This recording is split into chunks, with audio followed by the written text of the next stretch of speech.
go live. And then I'll just explain this. I don't know why the Mac does this. I mean, I kind of do, but I don't, and it's dumb. So I've got two different cam links. Okay. I've got one that's in for my A6600. I've got one that's in for my ZV-1. Just randomly, it depends on how the Mac starts up, which one it sees first. So it'll see this is cam link 1 and that at cam link 2. And then the next time it sees that as 1 and that is 2. So when I've got this preset on cam link 1 and cam link 2, it just... So it's annoying. And what I wish would happen is... Okay, so the easiest solution to this is the... what is it? There's Camlink makes a... it's the cards, that you can put in, like the PCIe Express cards. So like in a Windows, you can plug in a card, just like a game capture card or a new video card, new audio. You can do that with a Camlink, and it has 4 different HDMI inputs. And then it lets you kind of filter through, or with Ecamm, it would pull them all in. The problem is Mac will not let you put in those PCIe Express without doing like a huge big workaround. And it's annoying because then it's like 1 input into the computer, but it's 4 inputs into this capture card. And that would make it much easier because then the capture card knows this is slot 1, 2, 3, and 4. But that's the downfall of Mac. It's annoying. And I should probably say something about something when I announce that we're live.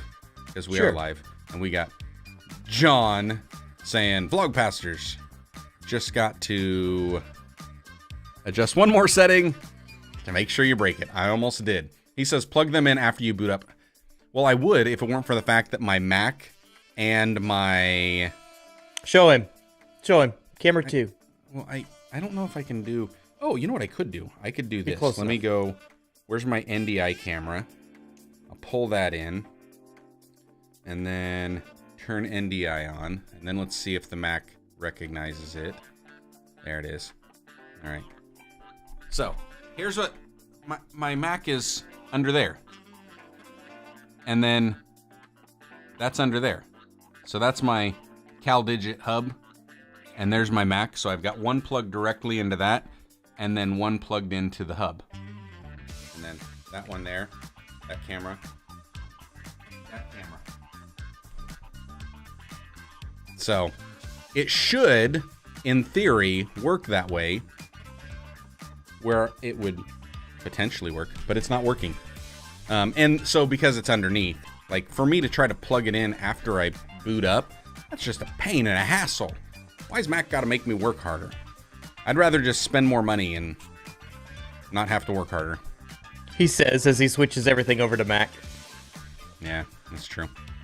Pastor Jeffrey calling. Blessings, brothers. Good to see ya. Good to see ya. How did you get that? I must be behind. Yeah, I can tell. Whoop, whoop, whoop, whoop, whoop. You don't look behind on this end. I wonder, I'm going to pull I up don't have Jeffrey. I just have John's comment, the first one. Oh, there's the second. Yeah, and I'm looking at our stream on YouTube. And you're pulling them up. You're good. Yeah. Yeah, I'm pulling them up. And over on, over on the stream on YouTube, you're fine. Cool. So, oh man, now I got that thing overlay. I don't like the program window. All right, John said, just need more wires hanging everywhere, and that's pretty accessible. There, the way you have it. Well, it's on the back side, so because it's like up underneath and backside. And yes, there are a lot of wires hanging, although it's a lot better than it used to be. Dude, that looks clean compared to this setup. Yeah. It was really bad there for a while. What was I doing? What was I doing before John got me distracted? Oh, I was going to let people know that we're live. My weekly Instagram post. Add to story. Camera. Oh, nope. I don't want to discard that. I want to record it. I forgot how to take an Instagram story. Vlogpastors Podcast is live. Come check us out. Vlogpastors.com over on YouTube. And then I will add a What's the thing? You can add a link, right? Yeah, there it is. Link. https://blogpastors.com. Done. Tag Jarrod. John, what are you doing today? Done. And then I can send it. And that way, if I send it that way, then you'll at least have it as well. So that way we're doing the thing in the... Is the music too loud this week? No, I don't think so. I think it's fine. I think it's just about right.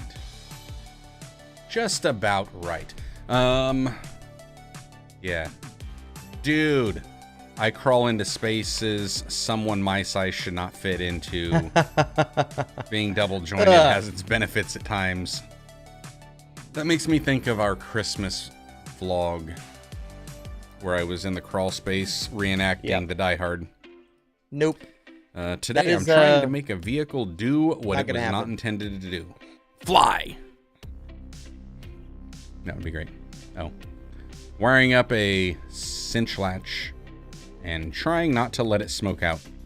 What is a cinch latch? I feel like I should know what this is. I have no idea. Got me. I know what a latch is. And cinch is a rodeo type brand. Cinch. Kidding. What do you got? What do you got? Marvel? I do. I wasn't sure what I had today. Iron and Hulk and Cap. So, Avengers.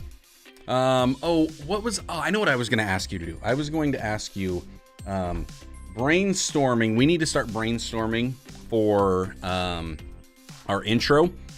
Okay. Because our intro as it stands is, I don't know. I don't even know what it was, but it's not what we're doing. Because I think we were talking about, like, I can't even remember. We'll listen to it here in a little bit when it cuts you off again. But I forgot. So it's set to auto roll at 0. Is that right? At 0, okay. it automatically goes, and then once it's done. You asked me for my opinion on something. I start to talk about it. It goes off, and I was like, okay, well, that was kind of rude, but whatever. Yeah. Well, and I was looking at the clock, and I'm thinking, is he going to get done in time?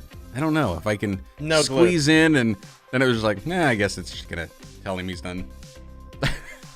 But yes, we need to have something about what what is this new form of the Vlogpastors podcast? Do we even know what we're doing? No. Okay, well, maybe that will just be the intro. And be I'm like, hoping. Welcome to the Vlogpastors podcast. We don't know what we're doing. You won't either. Here's the show. Well, I think there's plenty of those going on right now. I think our form is gonna kind of take shape as we go. That's my guess. We'll just keep on hammering it out, and sooner or later we'll be like, oh, we know exactly what this is. Probably. Or not. Or not. Who knows? I'm gonna also type out on Facebook and give people a link, and this one's going to be come hang out with us today. We're talking about John Wick Chapter 4. Draws in that last little bit. Okay. The TikTok ban and digital blackface. All right, and then I'm going to copy that. I'm going to post it to my Facebook. Show notes. I'm just saying, John. The show notes blew away with the ceiling fan. Do on. No, skip for now. Paste. And let's take out that. And then tweet. So, Josh, or start smiling, Jarrod. It's a multi-part question. Okay. Yeah, I just copied John's and his comment and just pasted it in there. That's fine. I figured that way we would at least have it. Call it what I want. Oh, we got 10 seconds, which means I've got to take the ticker off because the ticker overlays over everything. You ready? We got 5, 4, 3. Cut us off. Welcome to the Vlogpastors Podcast, a podcast all about the stories and strategies of sharing God's love in the digital world. Now, here are two pastors that love to put a camera in their face and walk around in public. They are the Hall and Oates of digital ministry, Jarrod Brown and Joshua Verwers. That's right. My name is Joshua Verwers. And I'm Jarrod Brown. And this is Vlogpastors. Or maybe it's not. It is. Do you know what episode it is? Episode 70. Where are my notes? Line 74. I missed it in the show notes, John. Yeah, Hayes. because I didn't put it in this time. And if you guys are catching us live, thanks for being here with us. If you're not catching us live, you're listening to us or watching us on an audio replay, because you can watch us on both YouTube or Spotify, just wherever you're at. Search Vlogpastors Podcast. But what do we do? We do go live. We do go live, and you can help shape that conversation like John Hayes is doing right now in the comments section every Wednesday at 10:30 in the a.m. Central Time. Yes. Is it Central Time or is it Central Standard Time or is it Central Daylight Time or do we care? And Middle of the country time. Why are we... The proper time. God's timing. Yes. Chicago time. I don't know. Why, for the love of all that is holy, do we still have daylight savings time? Why is that still a thing? I don't know, man. I don't know. I mean, 100 years ago when we didn't have headlights on our, horse-drawn plows, yes, I get it. Because you've only got certain hours that you can do the work, so you might as well rotate the day around so at least you don't have to get up at butt crack dawn. But now that we've got all of this machinery and technology where we have headlights, why? Well, what I want to know is which one would you choose? Which standard? Just pick one? I wonder, does the rest of the world do daylight savings time? I think it's just an American thing, isn't it? I don't know about that. I can't swear to that. I think it's an American thing, but I think, what is it, Arizona and somebody else doesn't play. They don't do Indiana, or there's a part of Indiana or something. I think John said something. Indiana just started observing it the third year I was down here.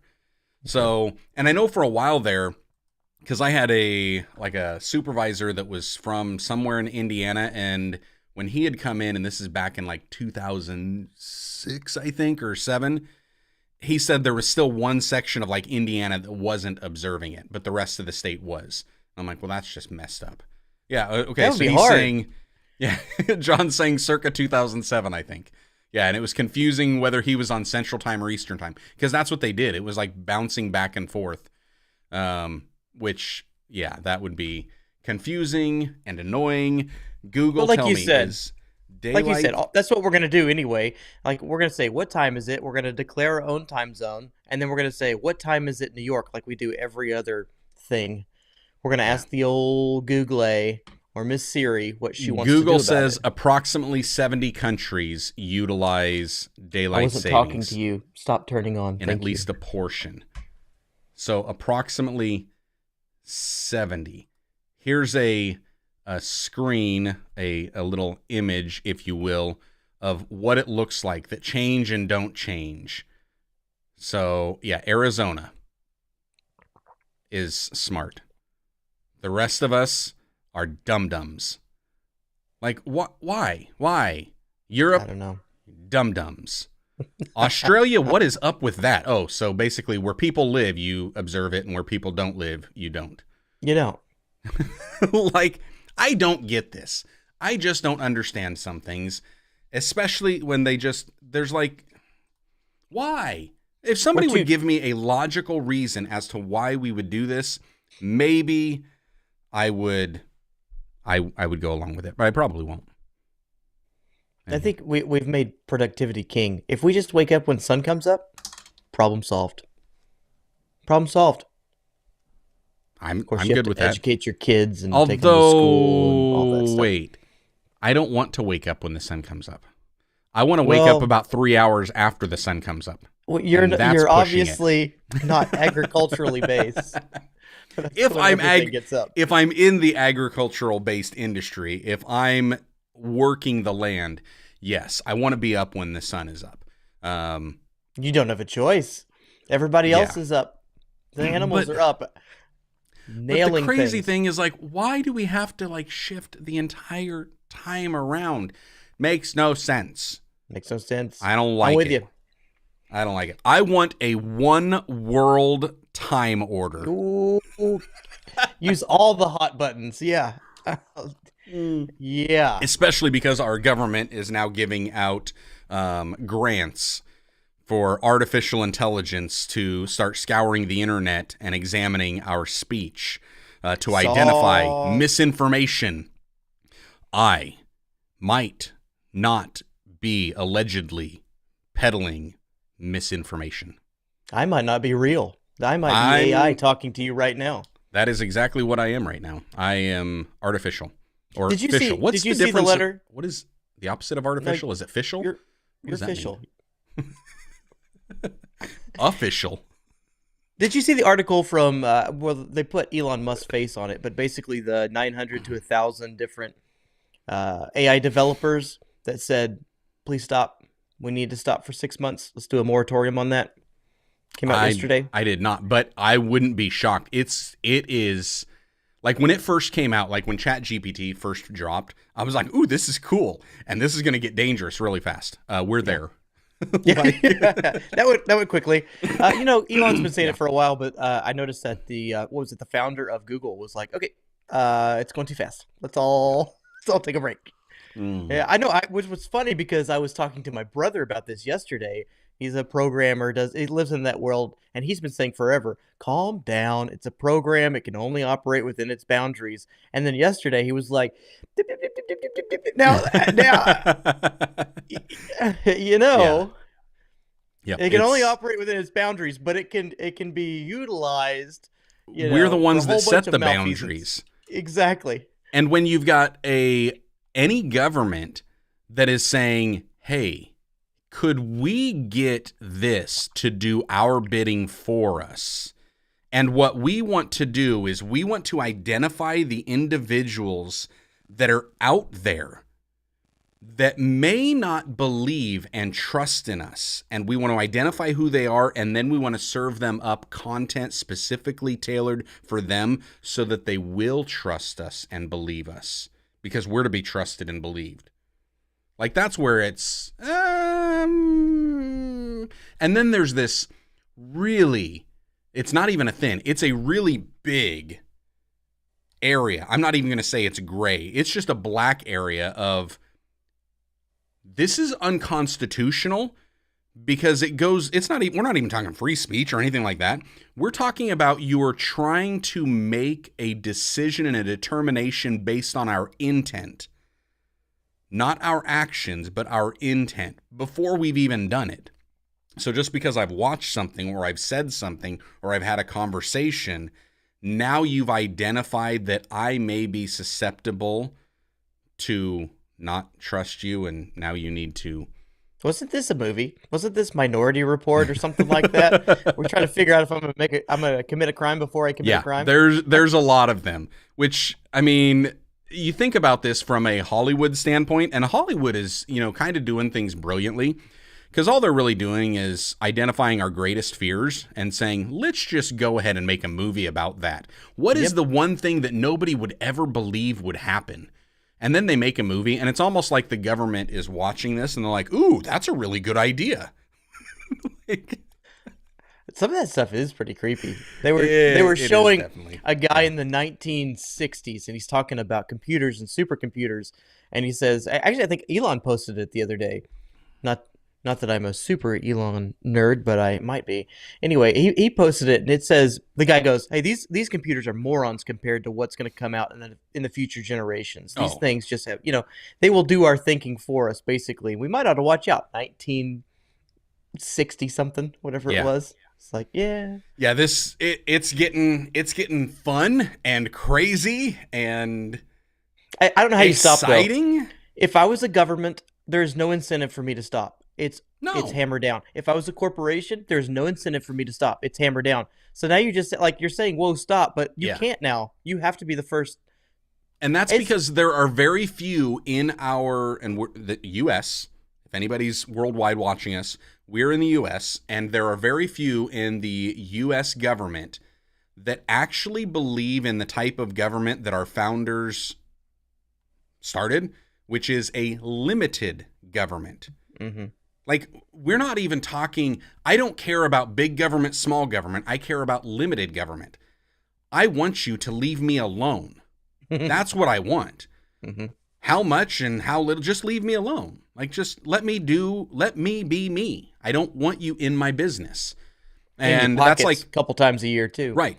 And that's where it's like, they start proposing, and even in Iowa, we've talked about it. And nationally, they've talked about like the fair tax or the flat tax system. And I'm all for a fair or a flat tax. Just make it a simple consumption tax. So you're taxed on the more you consume. That works. If you want to go spend billions of dollars, fine. You're going to wind up being taxed the most. If you want to be very frugal and pinch your pennies, you're not going to be taxed that much. I like that because then you're in control of your own taxation. What I don't like is the idea of proposing that without eliminating the current tax system, because they've already got their hands in my right pocket. I don't want them reaching in the left without taking their right hand out first. You can go in that pocket, but you better take this one out first. I'm sure they won't overstep. I mean, they have no Not track at record all. of ever trying to do that. I've only heard a couple. I'll see where you're coming from. I've only heard a few different politicians in the last 2 decades that have ever talked limited government. I've heard hundreds talk small government, and every time they talk small government, like they're saying, well, my government is smaller than my predecessor's government. And it's like, yeah, but that's like saying that my head is smaller or my belly is smaller than it was 6 months ago. Just because 6 months ago where was you're Christmas. going with bellies, all right? Yeah. I need to I heard you. start slimming this down. But anyhow, hey, how you been? What's going on? How was your week? Good, man. Great week. Fun week. We ordained an elder last week at our church, so that was amazing. Awesome. It was really cool. So, a little quick God story for you. We had prayed about, spent some time on who was supposed to be a part of the ordination council. And so we got the names, got the names in there. And we're like, okay, these are the guys. Well, one of the guys a while back was like, I can't be there. So we're like, well, maybe we missed it, Well, that's a bummer. Well, it's just a signing thing, bless you, for you, that type of deal. We can handle that. Just be praying for the guy, whatever. Well, so we're in the service, and it's awesome. There's what we would call prophetic words about the ministry of the elder coming. There's a confirmation from the congregation of recognition of his eldership in the body. And so we go to do the thing where you lay your hands on the person, and God does the part that only He does. And so we gather around and we lay hands, and Pastor David was leading out in prayer, and so we're laying hands on the guy, and somebody. I think the council was like 7 or something. So 6 of the guys are there. Somebody comes up and puts their hand on my shoulder. And I thought, man, somebody from the congregation has gone rogue. And because I'd asked them, hey, orderly service today. Normally I'm all on board for if you got something. But orderly service today. So comes up, puts their hand on me. And I'm like, okay, going to have to deal with something publicly here in just a second when we get done. And I can hear them, but I don't recognize them. They're amen and saying stuff. And so anyway, we get into it. I turn around. And it's the guy, it was Pastor Kurt was the one. It was Pastor Kurt, who's the president of our ministerial alliance. He had snuck in. He had snuck out of his service early and had headed over. And he was standing there. And it was just such a beautiful God moment. That's just awesome. I don't know why, but I lost it. I could not regain composure just because the impact of God just saying, I know what I'm doing. I know exactly what I'm doing. I got it taken care of. So anyway, it was a really good week. That was just a couple days ago. So it was like, neat little God kiss there. Nice. What about you, man? No, it's not been necessarily a good week. Grandma. Grandma, and then years ago, I was diagnosed with stress-induced gastritis. It's What one of is those that? things. Basically, the gastritis, and yes, stress can cause it. Apparently, that is my body's coping mechanism with having too much stress, is that it produces an excess amount of gas to make me think I'm having a heart attack. And so, like, I wound up going back through my medical records because we had him here. My primary, he retired, I don't know, a year or two ago. And so I was looking back through them. This goes back to like 2000, 99, 2000, something like that, like right as an adult. And every so often it happens. And it took us over 15 years to finally figure out what was going on because I kept thinking it was a gallbladder issue. But every time they'd run a battery of tests, nothing's wrong with my gallbladder. So I think it was last Thursday or Wednesday or Thursday, something like that. Grandma wound up going back into the ER, and then they overreacted. They didn't wait to confirm diagnosis and just kind of jumped the gun. And she has what they're calling hospital-induced delirium. So not recognizing things and people and seeing things. And it happens a lot in older patients that are in prolonged hospital stays and stuff. And one of the medical providers had kind of let it slip that this was not so much just situational, but it was medicational. So they gave her the wrong medicine way too fast and too much of it, treating something that she didn't have and didn't need. So that contributed to this. So my stress level was going up, and Saturday night I wound up finding myself back in the emergency room myself because I just couldn't take the pain. And about the time they said, okay, we're bringing in fentanyl because nothing else is working, I'm like, I'm feeling better. Let's go home. Yeah. So went home, wound up missing church on Sunday because I didn't get home until like 5:30 Sunday morning. And then about the time church was over, all of a sudden I just kind of realized, well, there's nothing I can do about anything right now. And it's amazing. My stress level just diminished and I feel better now. So it's like, and this is just the thing that it happens and I deal with it the best I can because it's just stress related. And they ran another battery test on my gallbladder and looked at it and they're like, well, we see a cloudy sign that could be gallstones, but there's no indication of gallstones. Yeah. So it's like, all right, well, I will just handle my stress for a little bit. So that's what I've done, and it wasn't necessarily a great one, but Grandma That's terrible. is coming back today. Like, she couldn't find another rehab center that would get her in, and they're like, well, let's just keep talking, or we can keep her in the hospital. And it was like, how about no? Yeah. So it was like, yeah, not going to happen. So we're bringing her home this afternoon. And then we'll just take care of her and it'll be good and grand. And then she'll be in a familiar environment with familiar faces. But yeah, so that's been how it's been. That's a lot. Interesting. Yeah, quite a bit. However, all of that.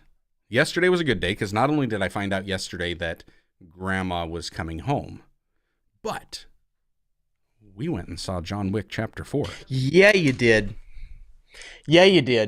Oh man, it was so good. Spoiler alerts for anybody listening, just so you know, we're probably going to get into it. I'll try to be nice and not spoil too much.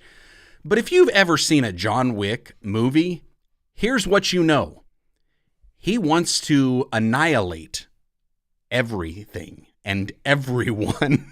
It's just like, oh man, what did you think? Okay, so if you've listened to some of the critics, if you've watched any, you probably haven't because you've been trying to stay away from everybody. Okay, I stayed away from everything. I loved it. Let me just short and simple, straight to it. I loved it. Probably my favorite of the series. It was quite a bit more comic book-esque, I would say. People hung in the air a little longer than they probably should have. It was longer. That's been a huge criticism that it was 3 hours and 40 minutes. But I don't care if it's 7 hours. It was and only 40 2 minutes. hours and 50 minutes. Whatever it was. It wasn't it 3 hours? Nope, 2 hours and 50 minutes. 2 hours and 50 minutes. Whatever it was. It was longer. I don't care. It could have been 3 hours. Could have been 4 hours. Could have been 5 hours. It was gloriousness. It was okay. So it was right at 3 hours. We'll say that. And yet it wasn't like other 3-hour movies that I've watched where it's like, oh, here's a lull in it and it's just getting, no, it was just, I mean, the action scenes were going so hard at times. I'm like, here's what they did. Are they going to take a break? Here's what they did. They've built on the previous stories, which was awesome, which made what they were doing believable. Well, in that world, believable, because they've spent 3 whole movies saying that you can shoot somebody, a bunch of times and they're not necessarily going to die because of all the body armor. That's why these people can get back up and keep engaging in combat, that sort of thing, right?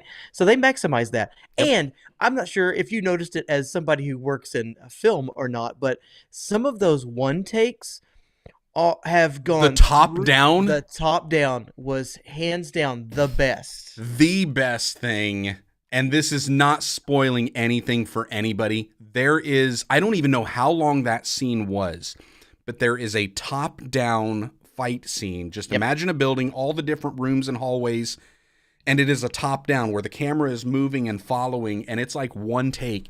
It was insane.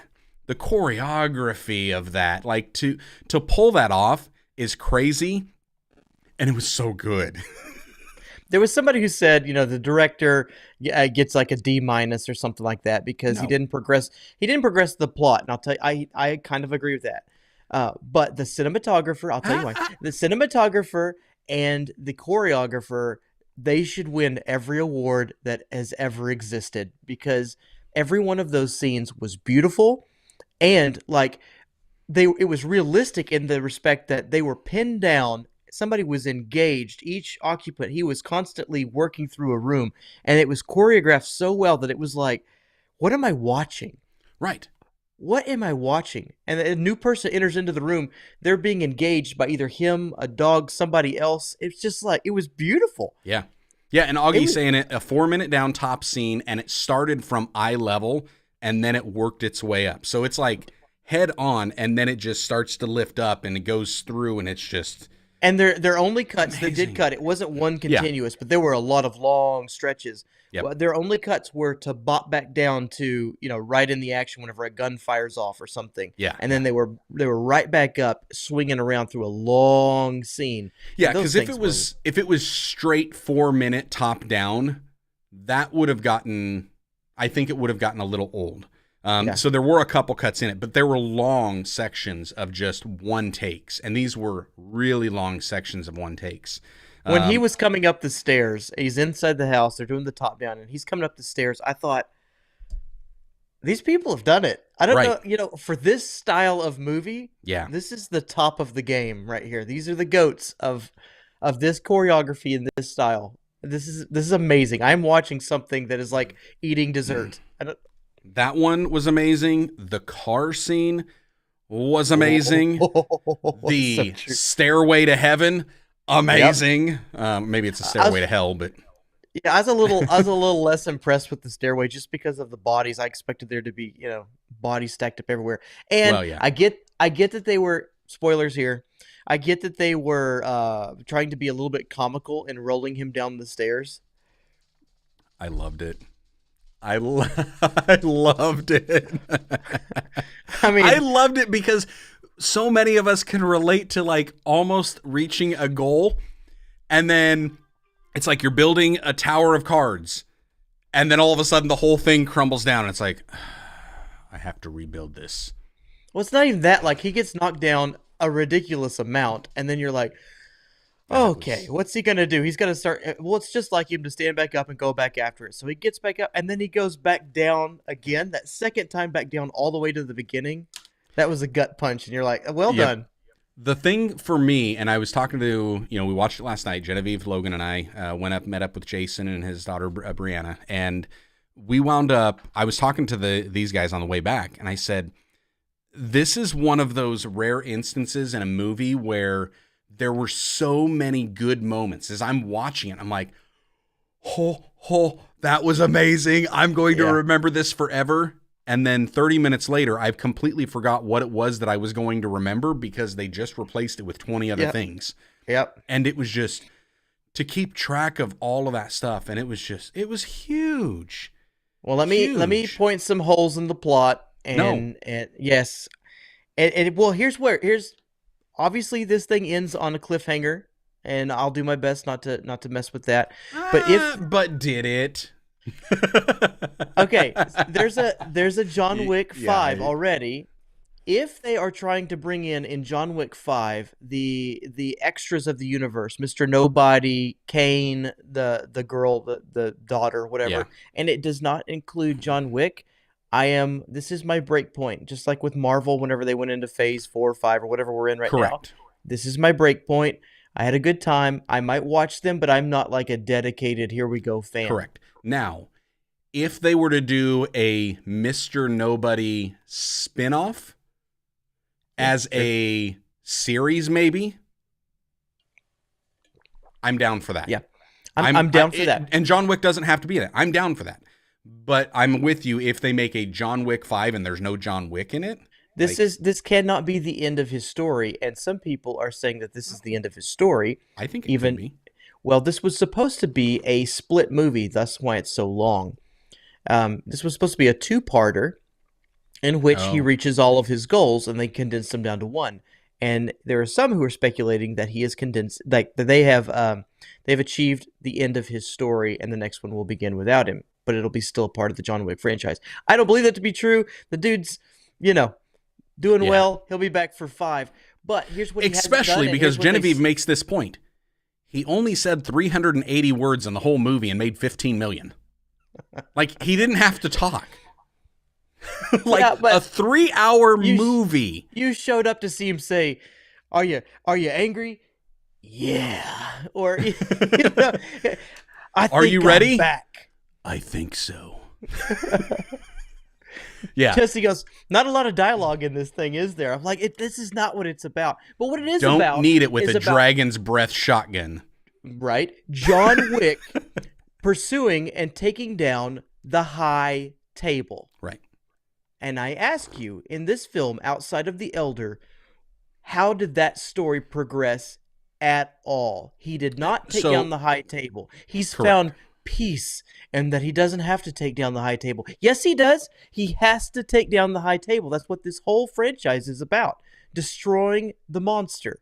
Well, the monster has too many heads. I don't care. It's John Wick. Chop all the heads off. Shove the knife down his throat, the pencil, if you will, into its eye. Oh, it was nice to see the pencil make its return, too. That's going to be a staple now. It has to, yeah. Okay, so I'm with you where it didn't necessarily progress that along. It started down that way. Mm-hmm. But at the same time, even the way they kind of explain it, where it's like you chop a head off and another one grows. So with the way they kind of set that up, it's like, are you going to be able to? The big bad is I can't even say his name, is an underling, the Grand Marquis. Yeah. But that's pretty much what it's been the whole time. And he has no skills. He's some sort of spoiled, petulant kid. He's not a big bad. Yeah. The big bad for John Wick would have been Kane, possibly, if he had to duel with his brother Kane. Beautiful storytelling, by the way, on that part. So to me, Kane has to kill his brother. It was a game of chess, is how this one played out. And John Wick's out there by himself. He's just a knight on the board by himself, and yet you've got kings and queens and rooks and bishops and everybody, all the pawns, and they're all coming at him, and he's trying to survive. So they're throwing everything at him. I'm good with it being a case of finally getting to where it's like, okay, we're kind of at a standoff here. Like, we're not going to win. If there's a John Wick 5, I'm okay with that. If that was the end of his series, I'm going to go scorched earth on the John Wick series. They did not finish that story out. If that's the end of it, and I found peace. No, you didn't. Okay. Your whole point was to take down the high table. I do think they're going to make it. Like, it's already doing so well for Lionsgate. They're going to make another one. Like, there's just... Dude, he's making tons of money, but he's almost, 60? Yeah, but he doesn't have to do anything. Yeah, he does. He still does all of those stunts. He still does, like, it's choreographed for his body style. Which that was Correct. that was one of the skepticism. That was one of the pain points that people found as well. He does the same maneuvers and the same motions over and over and over again. But have you ever watched a I don't Steven care. Seagal fight or a Chuck Norris fight? If don't it care. works, if it ain't broke, don't fix it. And through the John Wick franchise, he's proven, you know what? This works. I can do it. So I'm fine with them tailor making the fight scenes around him to make it easier for him, especially if that means we can get him back. I do agree that I'm pretty sure they're going to bring him back. There's going to be a how do you think 5. so? How do you think so? How What's do I your think? he's now at peace. The story ends off, if they even stick to it, because it's gone weird. But how do they bring him back? He's now found peace with he doesn't need to take down the high table. No, he has not. There's no peace. He's now Wait. at peace with himself. No, He he's did not. he did the whole thing. But they walked through the whole deal with what's the Continental owner's name? Oh, Wilson. No. Nope. I'm gonna call him Virgil. What's his name? I think it's Will. It's something Will. Will. It's not Wilson. What is it? Logan. What's the guy's name? Who? Augie. Give us a heads up. Who is it? It's a. Oh, I can't think of it right now. You're right though. You're close. Yeah, I don't know. But And what is that guy's relationship to John Wick? That was kind of odd. Winston. There he is. Winston. Winston. Augie for the win. Yeah. What is his relationship? What was with the hand being on the stone? I don't think. No, I don't think it's done. And you know what? We have been conditioned in this modern day of cinema, especially action cinema, and I'm definitely agreeing with Augie right here. Yes, 100%. I think so too. So I'm in this where unless I see his cold, dead body, he's not gone. And even if I do, I still don't believe it. Let's see cold, lifeless. Let's see that from a one-take scene being put into a casket in the ground, then the dirt coming on, and then leave it there for a time lapse for 30 days, maybe I'll believe it. Until that point, I'm not believing it. Not when you've got somebody that's this big of a superhero, you know. It's just, no, it's not happening. Iron Man's not dead. Oh, Sorry. whoa, what? I don't believe any of it. You can hear that here first. I don't believe any of it. Just because somebody's gone, I don't believe it. I believe none of it. None of it. Okay, here's my Why? theory. Because I'm an 80s kid and everything has come back around. Here's my theory. Here's how Right, give it to I me. think that you get, obviously, John Wick not dead. The daughter of the slain Japanese guy, don't know his name, will make an attempt on Kane or even his daughter. Somehow or another, the daughter dies. Kane's daughter dies. Brings Kane back into the fold. And somehow or another, between the two of them, they upset the high table, which comes down on Winston. Winston is killed. Now you bring John Wick, who is at peace with everything, back into the game on Winston's behalf. Somebody's going to have to be the new owner of the Continental, but then he's going to roll back in, one more stand to die with his dad, 100% his father. That's my guess. That could work. That's how they get him back. Because right now, dude, from my eye, they left him at peace. He's done. He's no longer after the high table. That could work. That's I what it could looked like to see me. that. I could see that being, yes. Yeah, that could work. I don't know. Either way, I imagine, That was a great let's see. movie. The last one was 2019. This one's 2023. I think in 2028, we will see John Wick Chapter 5. Oh, Hey, time flies when you're having fun. Why do these things take so long to make these days? Just Well, get in because there. it takes 2 years for them to record all of this stuff. Okay. Actually, the last one just took so long because of COVID. So that shut it down. But I think it's going to take 2 years for them to figure out how they actually want to try to tell the story without upsetting the people 2023? Okay. Go. Yeah. So 2023. I think it's going to take. I think it's going to take at least a year, 2 years for them to decide, yes, Keanu is in for another one. And then at that point, they might start production. You got at least a year of production. And with all of the, like, come on, that car scene, there's a lot of American Muscle in Paris. That was awesome. Oh, yeah. What? A lot of that. But even in it, the amount of VFX that had to take place for that stuff to hit, like most of these movies, the big dilemma on getting it, into theaters is the virtual effects. And it is so amazing right now that you have to step up your game. It has to be believable. If you can tell that it's virtual effects, there's a little bit of a problem. Here's now, a kicker I could to tell that, there though. was some of that in there, and that was a problem, but I let it slide. They interviewed the stunt team that has been working with John for a while, and they said, maybe we've trained him too well. Because, not John Wick, what's his name? Keanu Reeves. Keanu Reeves. They said, because when he was in, did you see this interview? When he was in the car and he's drifting around, whatever on the stage that they were doing. Yeah.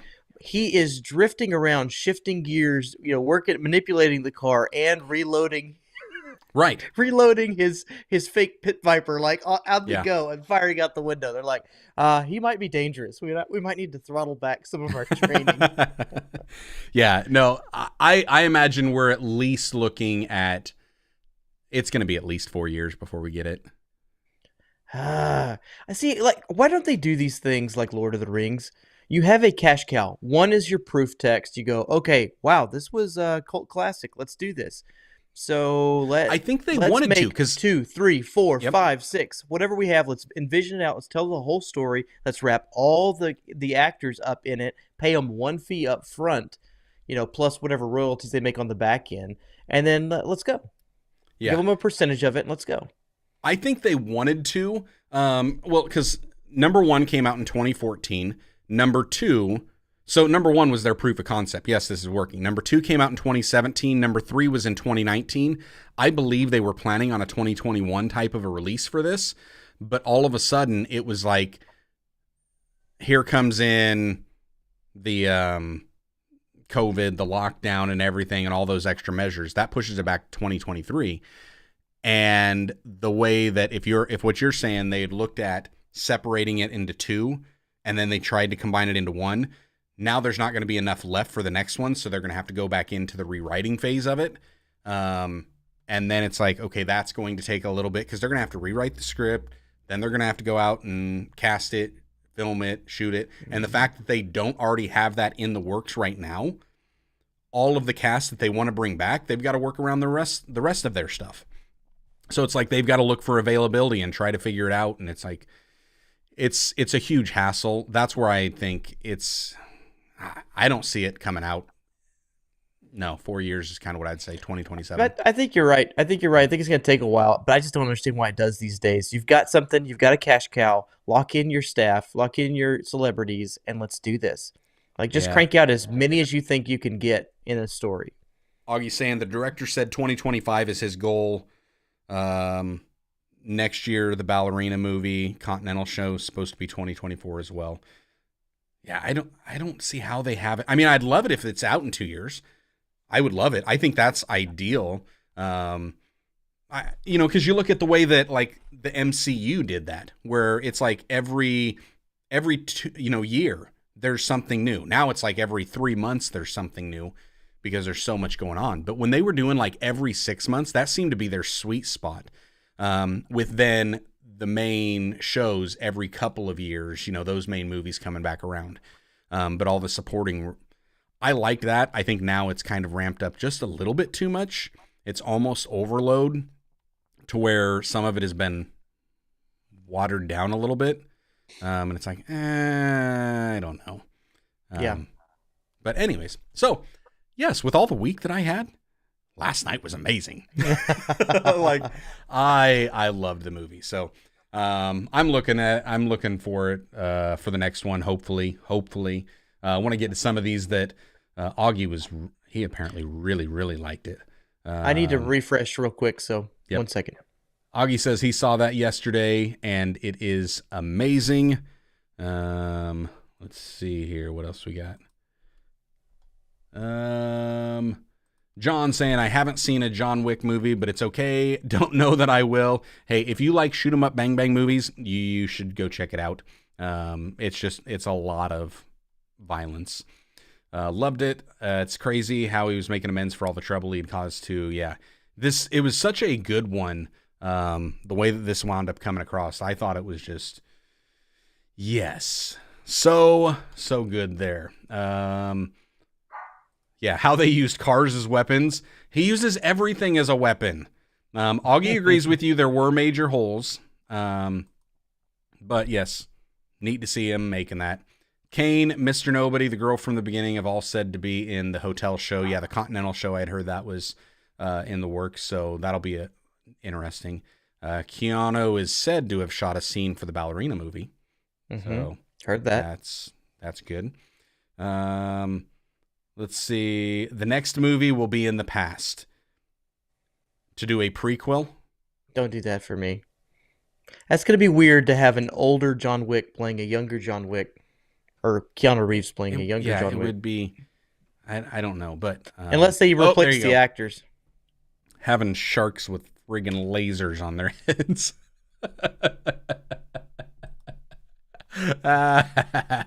I love it. Yes. So he doesn't get out to the movies that often, says it's about 40 minutes to the movie theater for us. Yeah. Well, to the theater that I prefer to go to, it's right at 30 minutes. The one we went to last night was 35 minutes away. They do Bargain Tuesdays, which we just found out. $5, $5 tickets and a free small popcorn with the purchase of any drink. So that was nice. Anyhow.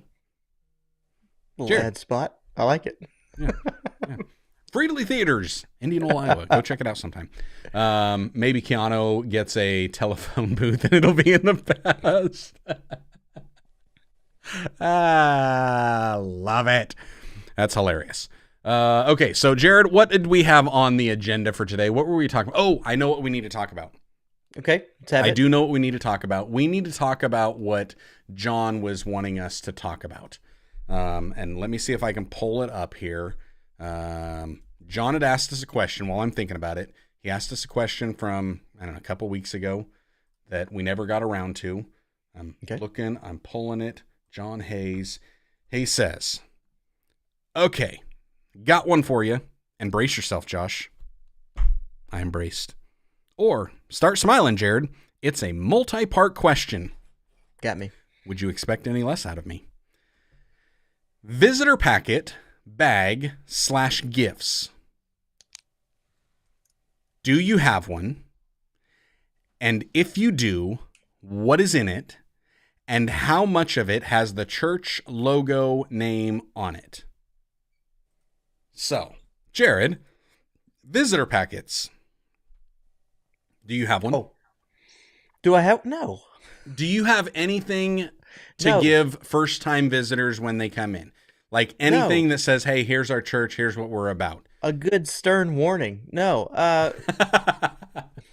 No. I'm sorry. Maybe I've fallen behind in these times of marketing. But no, I don't have anything for them. We have greeters at the door who are going to be there to love them and welcome them in, show them to the coffee bar. Show them where the kids' space is. Show them where the bathrooms are. Do you send them to website or anything? It's like, hey, if you want to find out a little bit more about who we are, what we do, what we believe in. No. We're big on and this is a limiting factor for us, but we're big on relationship. We're relational style. So our website, and I've told our congregation, it is geared for the outsider. So once they break the doors, if they are physically on our premises, we don't do church online anymore. That's not the thing. They need to be folded into a group, a family, a friendship that this needs, This is on us now. If they've made the commitment to risk enough to come through the doors and to see if Jesus is there, then we need to show them the family of Christ. So, no, I have nothing. It sounds like a great idea. I'm all for it. It sounds like you should have everything, but we don't. So I actually, and here's full disclosure, I don't know what we have right now. I know what we had. I don't know if we've had it, because oftentimes we run out of it and then we'll go get more, and then we don't have it, and then we need to go get more. So that's where it's like, I don't know for sure what we've got. What we have had in the past is just a welcome packet. It's basically just a bifold little envelope, and then inside there some information, and it's the visitor information, like if somebody were to go to our website. Here's a little bit of the church history. Here's who the leadership is. Here's the type of services we offer. And that's about it. And what we believe in, the tenets of faith. And it's just like, there. That's what it is. That in itself, we used to have it branded. And I was looking at like the cost of that. And it's like, no, I'm not spending the extra for that type of branded stuff to go get a printer to do it. So what we wound up doing is, I think I just went on like christianbook.com and found like a welcome folder, and kind of the cheapest that we could find that still looked nice. Because all I just need is a little, basically an 8.5 by 11 folded in half with a little flap for a folder. And then we can just stick our own inserts that we print up on that. Or if we were doing it in color, I think we might take those down to the printer, because they can print and chop and whatever. The only other thing that we would offer that is branded is a pen, and a nice pen. I mean, we're talking, it's like one of these. I don't even know if this will. Let me see. Is he going to focus? No. I want to focus on my. Behind it. Go behind it. There we go. So it's just Full Faith Church, Sheraton, Iowa, fullfaith.church. That's it. And got a little stylus on one side and then clicky pen on the other, and it writes well. And that's it. Yeah. And it was, I don't know, some pen company that sent us one of those in the mail, and they send them all the time. And it's like, I'll use it for a couple weeks, and if I like it, we'll buy more. And if I don't like it, we won't buy more. That's the only branded stuff that we have for visitor welcome packets. And the only reason we do that is there are still people that will come and visit our church for the first time that we know aren't online, or maybe are not as online as they could be. And maybe their only online thing is they're not looking at, Google, hey, what's a church in the area? They're just maybe hopping on Facebook, and that's it. So that for the first time, we'll kind of go and give it to them. But if somebody, and that's usually a question, hey, you're new here, somebody greeting them, and mind me asking how you found us? And if they say they found us online, well, what's the point in giving them a welcome packet when they found us online? It means they already found all the information we're going to be giving them. But we will offer it and say, we've got one of these in the back. If you'd like one, it's just got a little bit more information. It's the same stuff we've got on our website. And here's a pen. And at least to give them the pen, because to me, if I'm going to give them something that is branded, well, if I'm going to give them anything, why not? It either needs to be branded, so it needs to be useful for us, or useful for them. Branded for us so that they remember, oh, what was that church that I went to? They gave me that pen. Yeah, that pen that I still use. Or it needs to be useful for them. I've been to a couple churches where here's the things that they've offered in gift bags. I'm not doing that. We don't have finances. I don't even make a full-time salary for my own church, so you think I'm going to spend all that extra money just to give people a bunch of free gifts? No, not going to happen. But I've been to other churches, the ones that I even remember what they gave. There were only 2 churches I remember going to that gave me something in a gift bag that I told them, I'm just a pastor. I'm just driving through. I'm visiting. I'm on vacation, but we stopped here. There are only 2 things that I ever received that I remembered and that I appreciated. One was a coffee cup. The other one was a Starbucks gift card. Those are the things they gave me, and I was like, hey, you're speaking my language because you got coffee. I was like, so those are the only two things that I got. I appreciated that, but as far as anything else, we don't. Do I think if you're going to be doing something, you should have some branding on it? Yeah. I mean, I think so, because you're kind of, maybe it's not that you're going to, I think a coffee cup's a great thing. Now, if I were doing a coffee cup, here was the other thing that I would have done. And we've talked about it at our church. We just haven't got around to doing something like that because I just don't want to invest the money in it. But if I were to give away as a welcome thing, a coffee mug, it would be a travel mug.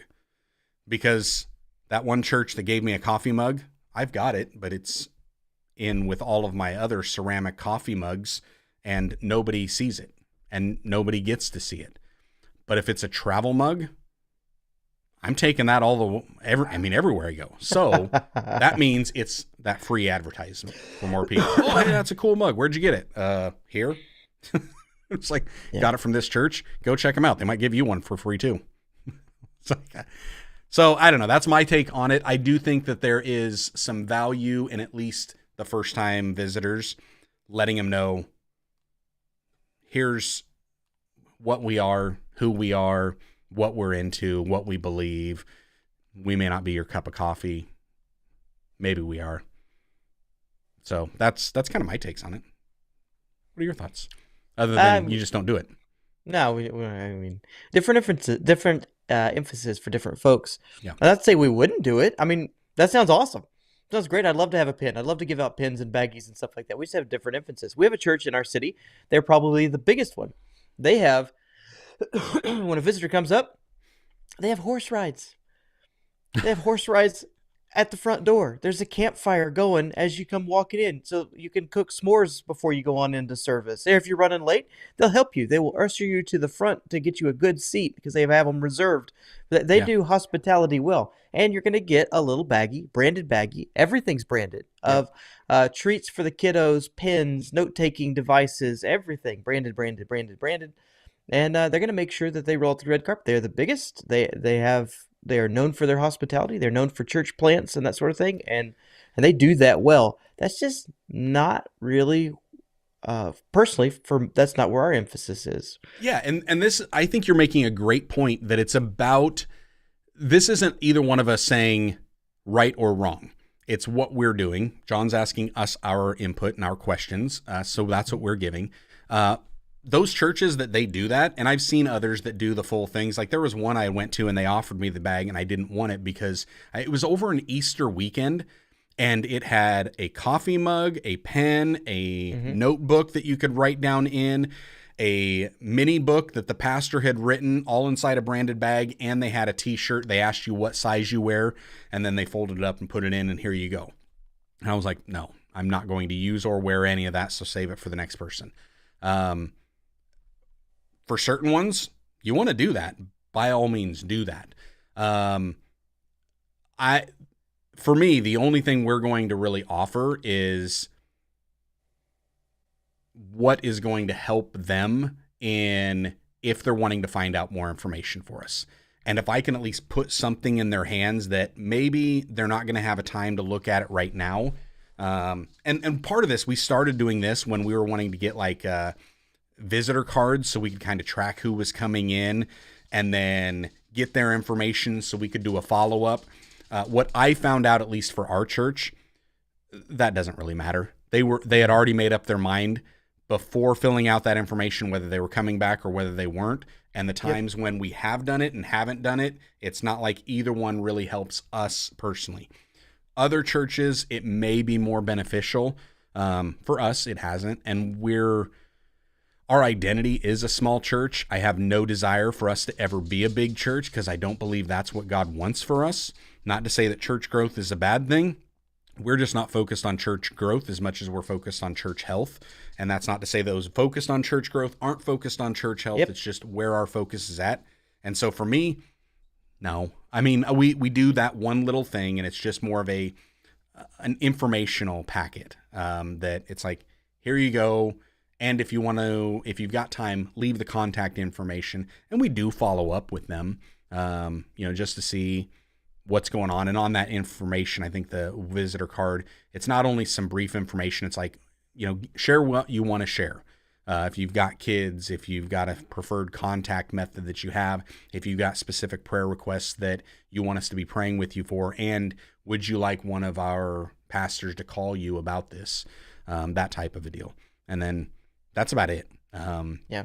It's very simple, basic, just kind of like, here you go, drop it in the offering basket, or just leave it in the chair afterwards. We'll come around, pick it up, whatever's easy for you. And I'm not going to let my folks, just thinking about this through, we have similar words, man. We have, indications from the Lord that we're not supposed to be a big church. We're supposed to be small with a big impact kind of a thing. And I had to regretfully inform the congregation a while back. I'm like, hey, listen, it appears that we're going to have to grow a little bit. What the Lord means by that, I'm not sure, but we're in a stage of, preparation for growth, and he's been faithful to do that. But it was kind of like everybody goes, oh, but what is like almost not demanded, but what is required of every person who goes there is that they be a person, that they be a genuine human being, believer who's walking out their faith. And so whenever somebody who has, like we were talking about before, has put out that much to come into an unknown environment in search of some answers or connection, we need to be there. And I'm concerned that if we just gave them a visitor card, if we gave them pamphlets and information, that the body would miss out on actually being the body. We would expect Pastor Jarrod and our canned statements to fill in the gaps of what we believe and what we're about. I want them to, our big thing is, if somebody comes in, we have a handful. Basically, instead of having a ministry time, we have some team members who are looking to pray, to get to know them, find out what their issues are, and let's bring them together before the Lord and figure out what He wants to do about all of that. And if we missed out on that, and replaced it with a cool branded, package for them, that would be a miss for me, for our group. Now, I think for larger churches, it's almost necessary because you have so many visitors that are coming in. Like, we may have a visitor once out of every 3 months. Well, so that implies, though, that we all have different functions as well. Because, that's something that for some reason we as church leaders we don't like to swallow. For instance, like, we're okay with being small because that's how God's designed us to be. That's a beautiful thing. Well, I like being the little toe. Leave me alone. Don't stub me. I would say that the slow train of ministry, I want to see multi-generational. I want to see your grandmother. I want to see your mother. I want to know you. I want to know your daughters and sons. And I want to see them all in their faith walks. I want to be a part of the entire journey. Yeah. Now, that's my role in this equation. The other guys, they need to be ripping fish out of the water. They need to be ripping, they need to be teaching people how to go out there and evangelize. So that particular church I was talking about before, they have to make a big splash. Yeah, exactly. On Easter, there's got to be 100,000 more Easter eggs this year than there was last year because we all want to see it. We don't want to see the helicopter come flying over top without, Santa or the Easter Bunny inside of it. We've got some expectations, and they throw a certain kind of party. Let's do this thing. Yeah. That's what's going to bring people out from their caves and their shadows. But whenever they come in and they have, maybe they've been to church, they have a church background, and they've been burned by the church, or they've been discouraged, and they know that God exists, but they're not really talking with Him, walking with Him, whatever, and they come into a different environment that we're more equipped for, then we're going to be there. Or if they are from, a non-church, unchurched background, and they don't want any part of it, and we're going to be a lot more equipped. We're not going to have our logo and messaging. We're going to have relationships and meals. Let's go. That's good. Lots and lots of meals. Yep, for sure. Augie's saying they do have a brochure that shows them what we do. Jeffrey Collins saying I have a gift bag for new visitors, a Bible, coffee cup with the logo, and a little booklet about the church, and a contact card for the pastor. That's the one other thing we do have in there is a little, that's the one thing we did have in there. I do, as I said, that I heard Mom's voice saying, we need new business cards. Right. Because we don't have the updated ones. Because I think the last couple visitors, she's like, so pastor hasn't ordered new ones. So writes it down. Here's his number. Feel free to call him anytime. Yeah. So that's that one. John says ours is stuck in the past and it seems completely dated. I keep trying to tell people that we don't need it to be church labeled stuff and left and right. Yeah. I can usually tell when people are going to show up because they have a lot of traffic on the site the night before. But we do have some people that say they just see our building on the highway and stop in. We have coffee mugs. I don't really see people using them. Interesting thing about the coffee mugs, do you have, are they ceramic like at-home mugs or are they to-go mugs?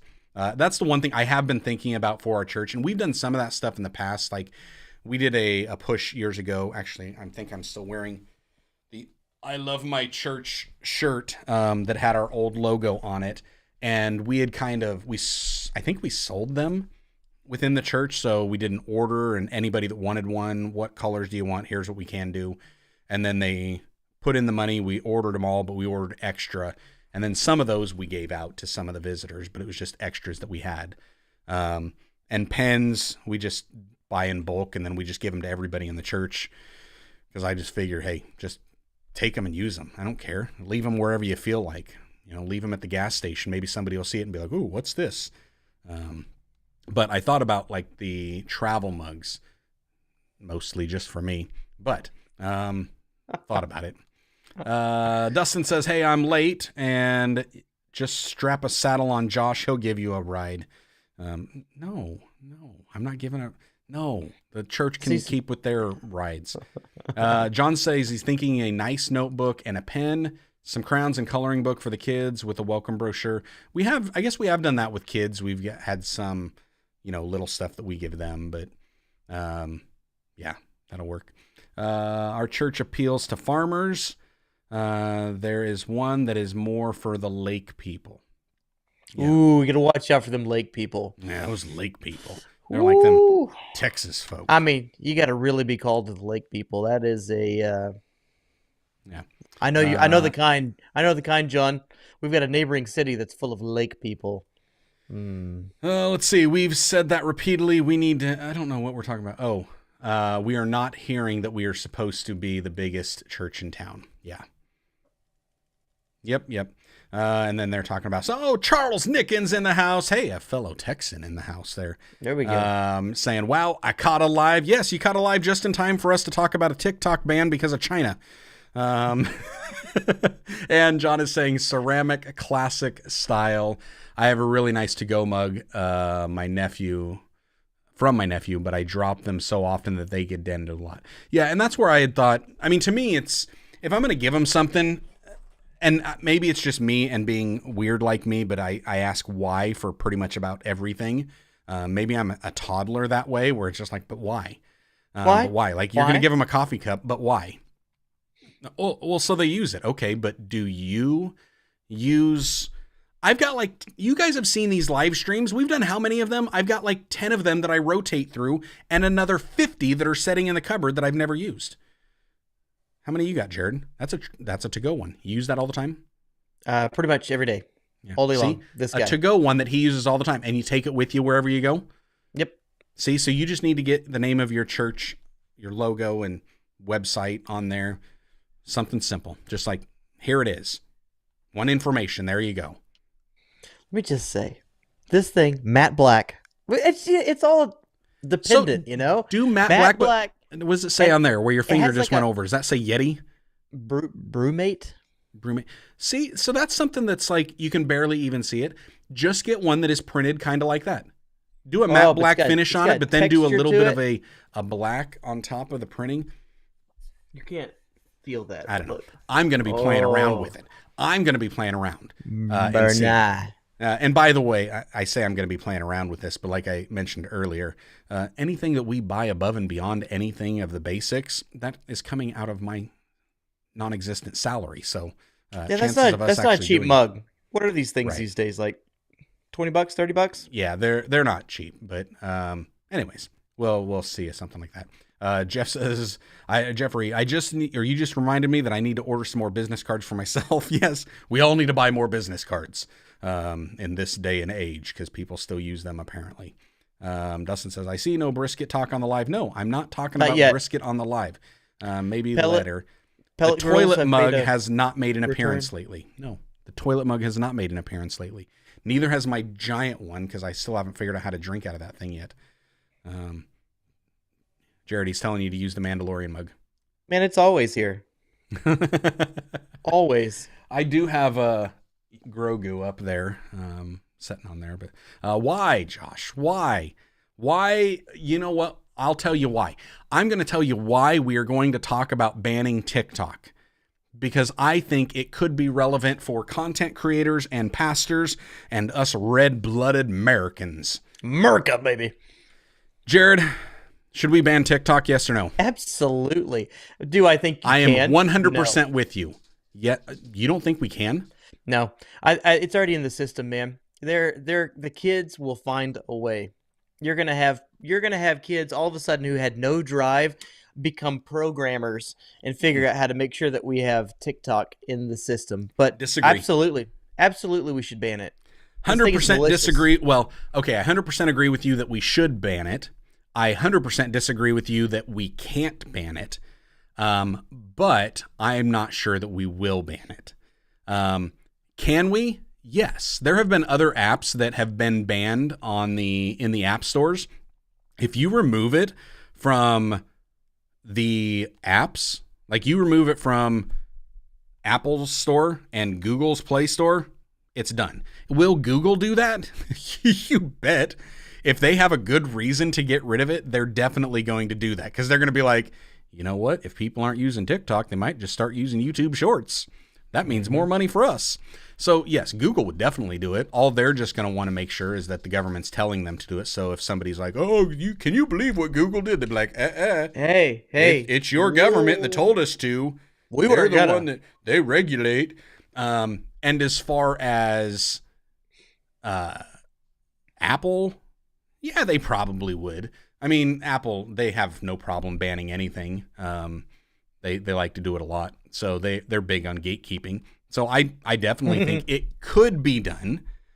And here's the thing. If you eliminate it from the App Store, that's where all of these kids are watching it. And the bulk of it are teens. They're not going to be programmers. You can't even then get them out of their bed to do their chores around the house. They can't even go to school and pay attention. But when it comes to this kind of stuff, man, you've seen them. They are jailbreaking, figuring out ways to make this app work on that platform, to make this thing swing around back and do that doodad there. Correct. They're building filters that are inappropriate. They're figuring out how to undelete deleted images on Snapchat. These guys are brilliant. Charles is on it. VPNs are going to be how they'll get around it, and there will be some kids that get it, but there's not going to be a lot that will. I think, it'll massively go down. I mean, it'll limit it, but it won't eliminate it. So what'll happen is US version. The what? US version will come out. US version, yeah. Somebody's going to copy it. That's the thing. Somebody will copy it, but it'll be a US company that will copy it, and then the US government doesn't have an issue with it. Mm-hmm. Like the main issue is China is getting our information any way they can. If they can't get it from your 9-year-old through this, they're going to send a balloon flying through the sky to get it. They are going to get as much information on it as we can and as they can. That's what they want. And it's all about control. And they're going to do whatever they can to do that. So, yes, I fully believe it should be banned. If for nothing else, to keep me off the app. I have no self-control with that app. Help me. Get rid of it. Put a ban. Make it so that my phone won't use it anymore. And then I'll get rid of it. Because if I just deleted it, that's not going to work. I'm going to go right back to it. I don't know why I get stuck in that stupid TikTok hole. And I feel like I'm killing off my brain cells, which I probably am. But we got to do it. No, I do think for national security reasons and for the protection of our kids. Because if I remember right, I was looking at this the other day. I want to say it was both Daily Wire and the New York Times that had both done like a little study on this, and starting up a new account for those preteens, that it is peddling the self-harm information, and it's like, no, they need to be protected from that. They don't need to be seeing that they don't need body shaming. They don't need to be thinking about their body image, especially at that age when hormones are changing and the human development is occurring and things are all over and you're just not thinking right because puberty is horrible. All of that stuff that is going on, we need to be able to protect them from it, not feed it up to them even more to cause more damage. So it's like,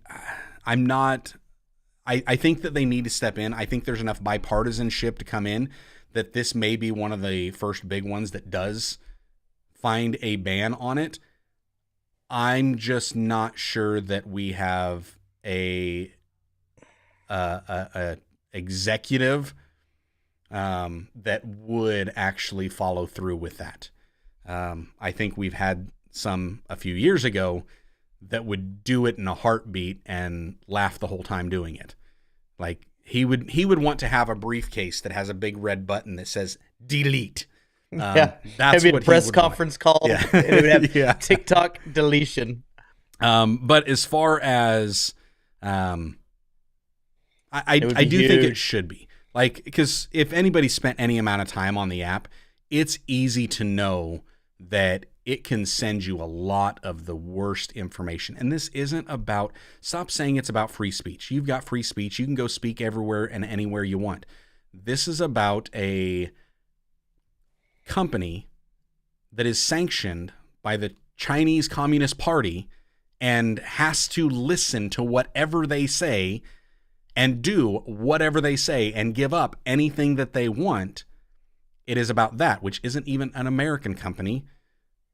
So no, if you want to do your dance, go do your dance. You can do it on Instagram, you can do it on Facebook, you can do it on Twitter, you can do it on YouTube. Go do your dance. What, you want to say that your type of mind-numbing content doesn't receive a big push and a reach on those other platforms? Maybe because there isn't a mind-numbing audience that wants that content on the other platforms. I don't know. But I'm all for just get rid of it. Yeah. And that's I keep thinking I should put more stuff on there, and then I keep thinking, no, I just need to get rid of it and stop. Yet? I don't know. Yet I haven't. But I haven't put anything on, and I haven't deleted it yet either. Do you allow your kids to have TikTok? Mm-mm. Logan's the only one that I had allowed on there. And he doesn't even use it. Like, he got on for a couple times because I told him, I was like, hey, whenever you see something that you think I should, that looks interesting, because we were trying to do it even for, it was just for my main channel. I was like, hey, if you find any of these funny, Christian memes and stuff, send them over. I want to do a video reacting to them. And then I just kept asking for it. And he's like, dude, like, I don't even watch TikTok. There's nothing beneficial on there. He's on Instagram and YouTube, and that's it. Like, he just does not want it. And the girls, no. Other than what is, like, reposted on YouTube in the shorts, that's all they see. Or if it was reposted on Instagram, that's it. So, nope. I spend the most amount of time on TikTok, and it's slowly dwindling down. Because I've been making, in the last several weeks, more of a mental note of, I see the app, and it's like, I'll go over here to Facebook or to Instagram or to YouTube instead. Because I just want short. Like, I'm just looking for something quick and easy, and yeah. So that's kind of where I'm at. Hey, you're nice and active on TikTok, aren't you? Yeah. Man, here's where they got me. So I did the same thing as all you guys did. You're like, okay, a new platform for the kids. I've heard this before. I don't really want to do it. It's not for me. I don't understand it. I don't understand it. Even mentioned it on the show. But you hop on it for ministry purposes, to do research, to learn how people are doing it, to see if it's the same thing over again. And then you get sucked into this tube of, like, you're just watching stuff. Yeah. And they do an excellent job of just spoon feeding you what they think. And they're really good at it. Yep. What they think that you're interested in. And apparently you are, because they're finding creators who do, insanely creative people out there, insanely talented creative people there who are on TikTok. But then you find out, I'm all for free speech. I'm all for not limiting the rights, even if it's another country. Here's where I'm not, though. If our media would do their job and report what's actually going on, This is my biggest beef. You follow me on Twitter, so you know where my rub is. My biggest beef, my biggest axe to grind is with the media. If the media would tell us, would report rather than being biased about everything, if they would report what is happening with TikTok, then we would be discouraged from doing it, and capitalism would take its course. We would go, oh, nope, they are trying to steal our information for probably nefarious reasons, but we don't know. Yeah. I don't want them to have a bank account. Why does TikTok need to run in the background for all applications? Why does it need to memorize keystrokes even when it is not activated? Why, whenever I delete the app, is it still able to track things on my phone?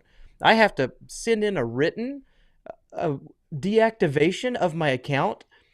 There's something very, very wrong here, and nobody reported on it. If they did, I think the overall general public would go, oh, it's a bad thing. I'm sorry. Whoops. Yeah. So here's one of the things I will say with regards, the media is not sharing that at all. I will applaud when they were doing the congressional hearings on that. I will applaud members of the House on both sides of the aisle because they came prepared.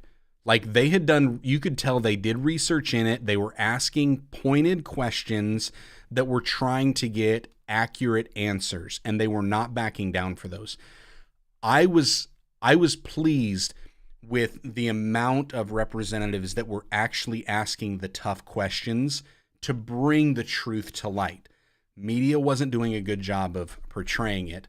But yeah, I think you're right. If we had more honest, fair, and balanced media that could actually just serve up, here are the facts. If they would do that, like, come on, let us draw our own conclusions. Stop trying to feed us the therefores. Just give us everything before. Give us the facts, lay it out for us, let us draw our own conclusions, and that would be helpful. Along those lines, I got a question for you that's completely not off topic, but it's just a little tangent. We're talking about media telling the truth. What are the news sources?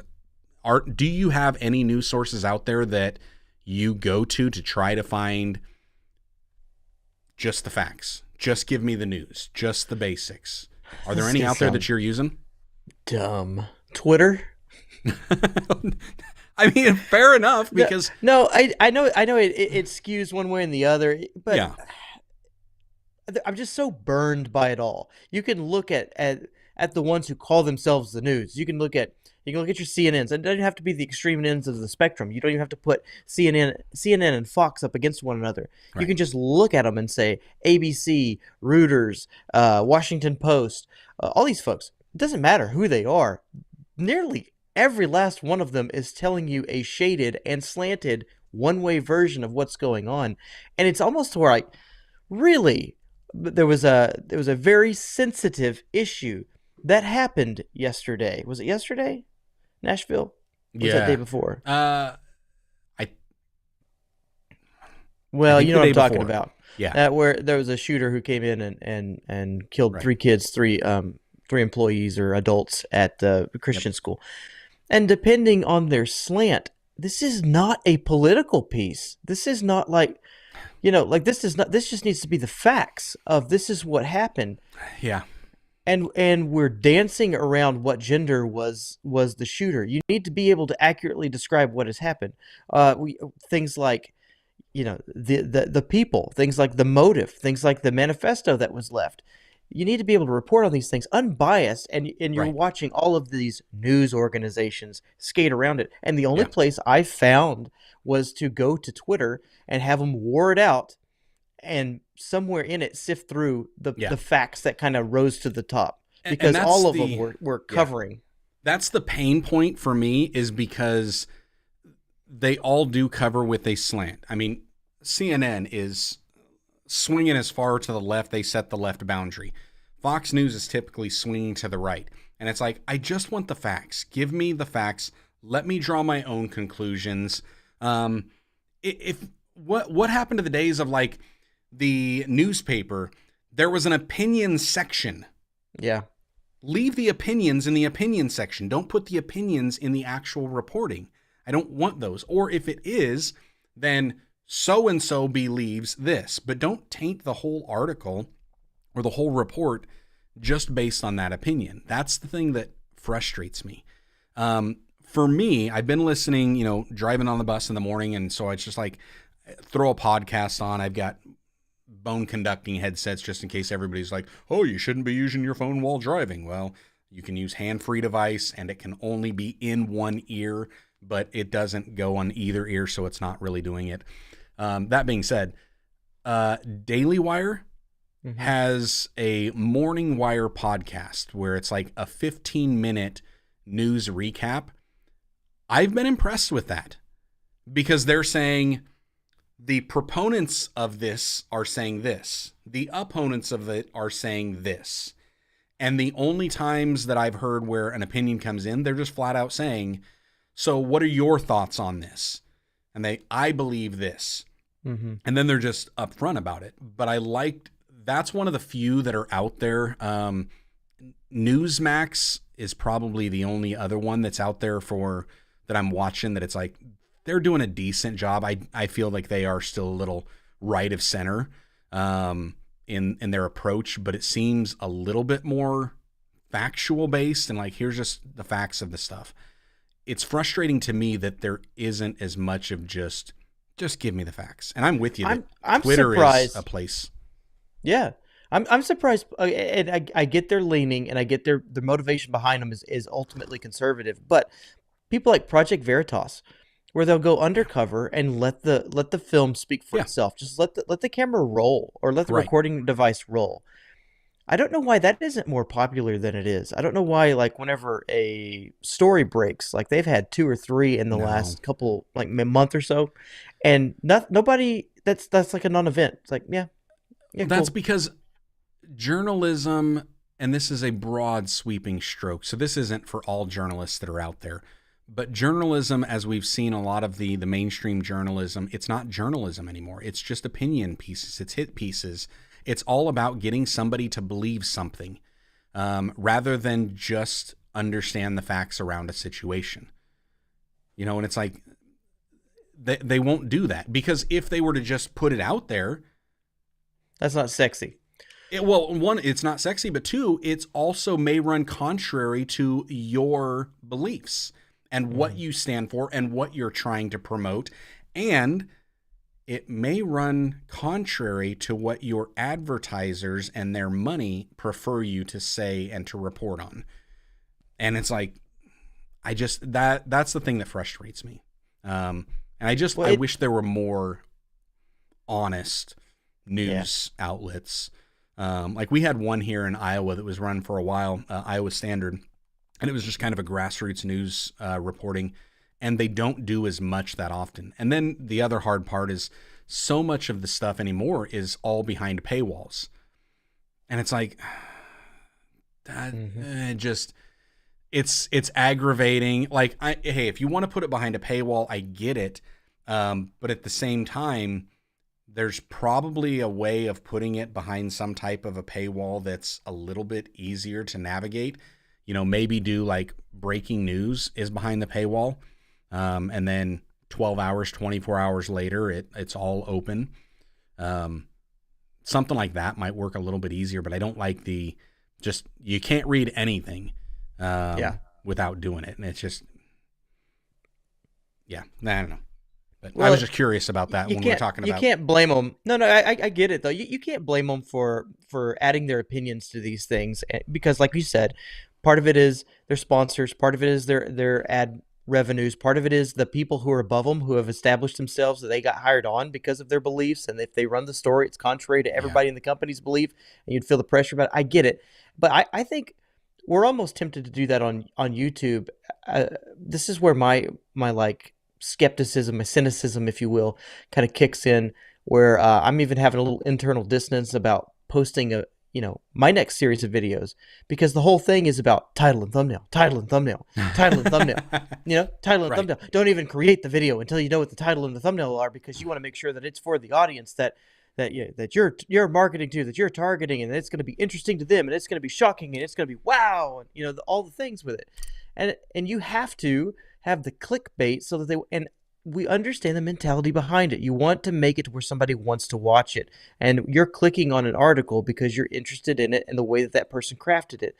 However, it gets weird in there because it's so you can't find the truth anymore. You can't find what you actually wanted to know about it. And I'm even concerned about that for YouTube and myself. Like, I don't want to get so caught up in the clickbait, the age-old question, the clickbait to get them to be able to digest the article that I lose the truth in somewhere. Anyway, that's the rub. I feel for them because they have to, in order to say, Trump did this or Biden did that, they have to say it's the most ridiculous thing that Biden said today, or Trump's going to jail forever. We finally got you.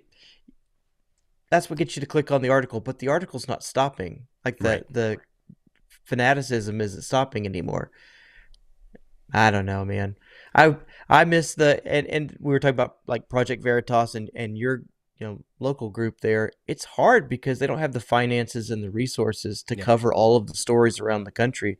They're mostly small and handful of people who are trying to do the right thing. And from small church perspectives, we understand that too. It's hard to do big things with small resources and budgets, and it's just so I get it, and I kind of feel for those. It's just one that, like, when I find them out there that are doing good, it's like, you know what, you're going to get more of my attention. You're going to get more of my time. So I don't know. Oh, and speaking about news outlets. Okay. Speaking about news outlets. About to get silly. What are you doing? What do you know and what do you think of digital blackface? You're out to get me in trouble. Let's do this. Ain't nobody got time for that. Okay, for those that don't know, CNN dropped this, what was this, on Sunday. What's digital blackface and why is it wrong when white people use it?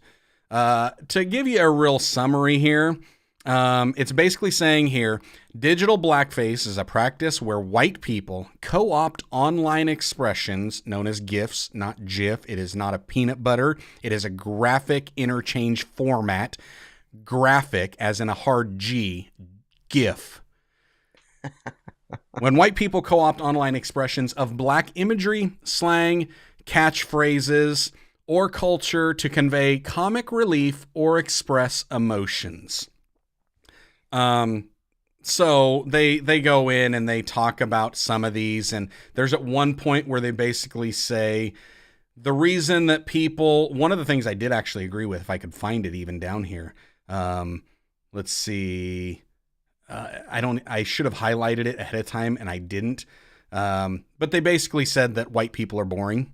And I was like, well, I mean, you're not entirely wrong because for some reason, most of the GIFs that I see out there where people are actually being expressive and emotive, they are a lot of black people. Here it is. Yeah. Those are the most effective. If she refrains from using any black memes, she runs into another problem. This is this Halford, whatever. Those are the most effective, the black memes, because white people are so boring. I'm not going to completely disagree with that. I'm not going to completely disagree with sometimes we just tend to be boring. I think we've gotten in trouble, or at least I've gotten in trouble for being very emotive because a gaping mouth is somehow wrong and you should not emote your expressions. I forgot about that. Whereas I look at these, but like I'm sitting here and I'm thinking, I don't know because so I've got some of these sounds queued up on my Rodecaster. Ain't nobody got time for that. I mean, that's actually this one right here, and I love it. And why do I put that? Because it is exactly how I feel at times. Ain't nobody got time for that. But then there are times that I don't use a blackface. I use a white one when I go, How about no? Or maybe just one that's completely cartoonish when I go, Ta-da! It's just like, I'm going to use, and with my GIFs, and I don't know if somebody wanted to actually try to say that this vlog pastor is somehow racist because he uses digital blackface, bring it on. I dare you. I challenge you. Go back through and show me the statistics of all the GIFs that I have used online and social media and tell me what percentage is whiteface and what percentage is blackface and what percentage is Asian face and what percentage is cartoon face, because maybe I'm not racist, maybe I'm cartoonist. Why? No. Why? And who actually has a problem with this? Like, they use this, what is a Sweet Georgia Brown or something like that? Sweet Brown? Kimberly Wilkins, Sweet Brown. They use her as an example that she had an issue when there was a song that was made that used hers. And it's like, the reason she had an issue with the song being made is that because Apple in the iTunes store and whoever had done the remix using her voice were making money off of her image and likeness. A GIF isn't making money off of the image and likeness. It's just using it to express what I'm thinking and what I'm feeling in a condensed way, so I don't have to type beyond 140 characters. Jarrod, what do you think? Are you guilty of digital blackface, Jarrod? You are baiting me in these podcasts these days just to try and get us in trouble. Listen, we're two white dudes, two rural white dudes. What do we know about anything? Where we're going to come into play, like where we're actually going to have something to add to the conversation is we're pastors. We love people. We love all stinking people. So this is just something that's meant to cause division in our country. This is something that's meant to cause division in the church. And I mean, this is like bait. You want to take the bait and be offended about something. If this is so dumb. Sorry. This gets chalked up with the whole trans thing. This is just dumb. It's just people losing their minds for a little while just to cause some drama and create chaos. I think this is worse than that. This is like like you said, this is like not quoting your childhood heroes. Did I do that kind of a thing? I can say, did I do that? Ultra white, ultra. No, that's not how he's. The man said, "Did I do that?" Am I making fun of him? No, he was a hero. Man's a hero. Grew up every day watching this stuff. Medea, I quote him probably if I get in trouble for anything. Tyler Perry has a character. I think her name's Medea, right? Yep. And she'll say something like "Hallelujah," something like that. And it's like, I say that in church all the time because that's what I mean. And it's more expressive than I have capability. I'm just like you were pointing out, I'm just boring Jarrod. I'm just Jarrod. But whenever I say "Hallelujah," everybody can recall the character. Everybody recalls the fun and the energy behind it. And we all go, "Oh yeah, that's right. Hallelujah." And we do it with, like you said, we do it with white people too. I don't know why this needs to be a white and black thing. We do it with, you can't handle the truth. We do it when Jack Nicholson, somebody says, we just want the truth. We want to know what's behind this. You can't handle the truth. Well, yeah. Or if we're talking like, church ladies, can you say Satan? It's like, right. I mean, we do this. And honestly, if you've been in a lot of my chats and you know that I reply to a lot of things with GIFs. I love using GIFs just because it's easy to do. If it's not a GIF, it's a Bitmoji. That's what I'm doing. And with GIFs, honestly, Jim Carrey's probably one of them that I go to more often than not. Why? Because he has maybe the most expressive facial expressions out there. Like the way that he does things, the way that he emotes, nobody really touches it.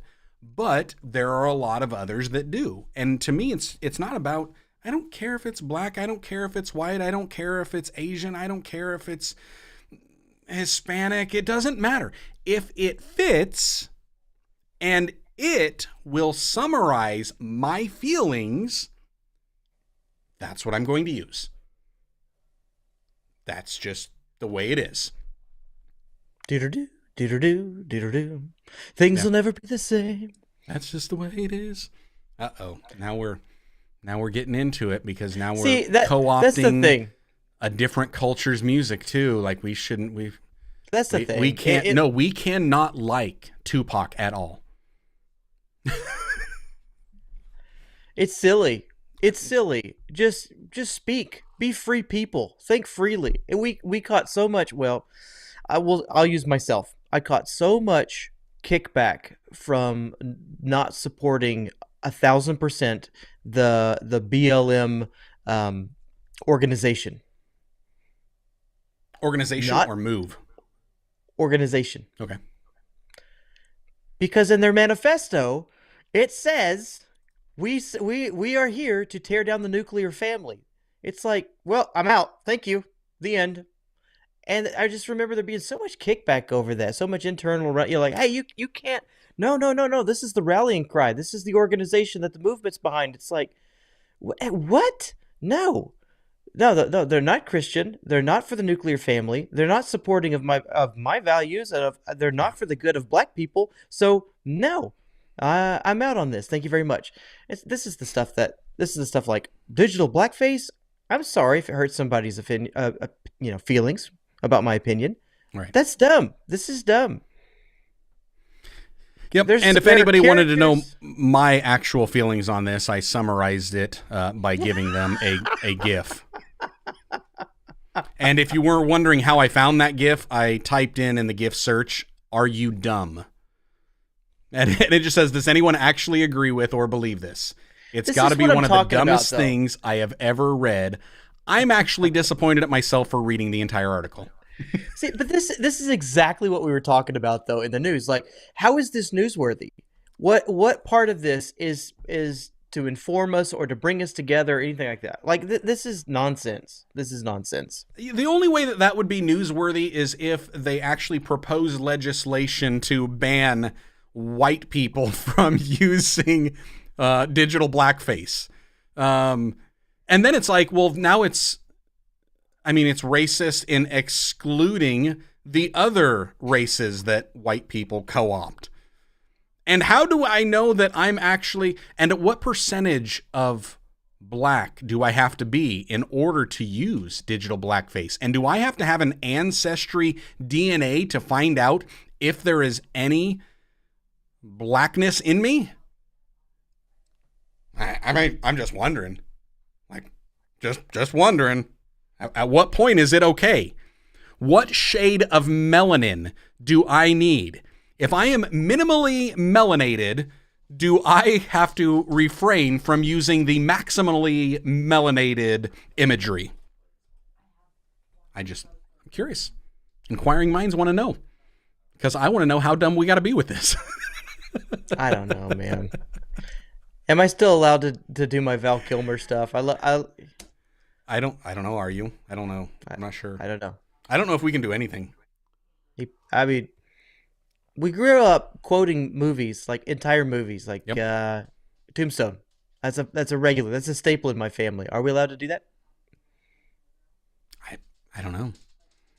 This is dumb. I'm not sure. Dumb. Although, I mean, I've been apparently practicing digital blackface even long before that, because it wasn't just like this GIF that I posted there. Do you remember what movie that's from? I do not. Friday. And I've been quoting that movie for a long time. Now, recently I haven't, because there's so much profanity. I probably shouldn't. But there's a lot of good ones in there. And it's like, at what point do I have to stop doing this?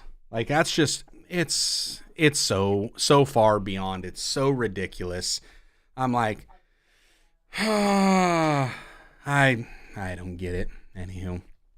Anywho, Genevieve saying, I have school pictures with him on my shirt, and it says, did I do that? Yep. Dustin saying, alrighty then. Yep. Charles, I've never gifted you. Well, get ready for it. Oh, it's you coming. don't. All right, Dustin saying, gotta go, guys. Have a great day. See you, man. Bye-bye for now. And Johnny Ringo. Why, Johnny Ringo? Look like somebody just walked over your grave. Better than Johnny Tyler, the Mad Cat. Yeah. Apparently, we are guilty, according to CNN, of digital blackface, and guilty as charged, and I will continue to do it. And if I see other people commenting on stuff like that, I'm going to do it just because I can. Like, I don't know. I'm going to. I want to. I will. Can't stop me. Maybe you can. AI will, and eventually. Yeah, that's true. All right, Jarrod, anything else you want to chat about before we get out of here? I have nothing else. I'm good. All right. Well, for all of you that are catching us, we're glad you could join us. We're glad you were here with us. If you got any questions, topics, discussion points that you would like us to pontificate on in a future episode of the Log Pastors podcast, make sure to let us know. You can always catch us over here on YouTube. Vlogpastors.com will send you right to the YouTube channel, or you can catch us on any of our socials. You can find the links below, at least some of them. Jarrod likes to remain as hidden as possible, but you can pretty much find me everywhere until I start deleting apps, which who knows if I ever do. And I guess until next time, stay blessed, enjoy God's best, and have a fantastic week.